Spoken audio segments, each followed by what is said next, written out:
Why, hello there. I'm Vox. Welcome back to 11 real-life horror stories that will make your skin crawl. Today's story is about the most haunted toy in existence, Robert the Doll. Let's get to it. Robert the Doll was unleashed on 1904 by the Stave Company. The German toy manufacturer claimed Robert was never intended as a consumer product, but rather as a mannequin for window displays. He quickly became far more than that, a doll that haunted whoever dared to cross him.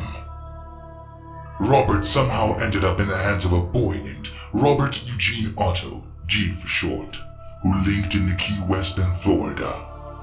Some say a Bahamian maid of Gene's family embedded the doll with voodoo magic and gifted it to Gene as retribution for the family's trespasses.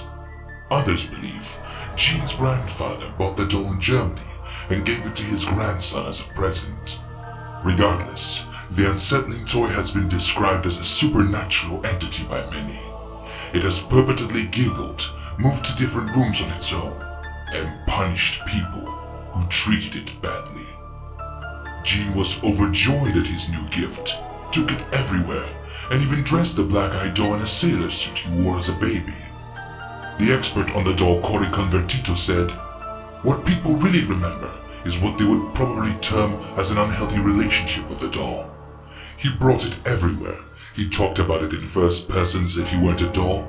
He was Robert, as in, he is a live entity." After Gene built Robert a home in the family's attic, the strangest things began to happen. Household items would move on their own. Gene would insist this was Robert's doing, and adults would laugh off his suggestion as just a child's overactive imagination.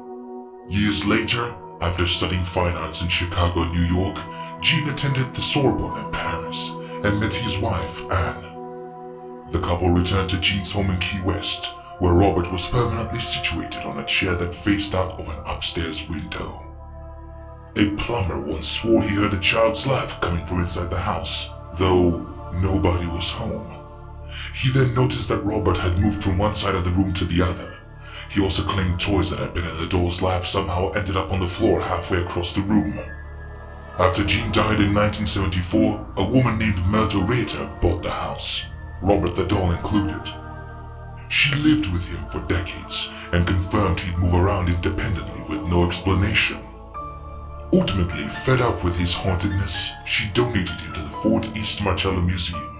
Soon after setting it to his new home with the museum's storage room, the place received countless letters begging for Robert's forgiveness.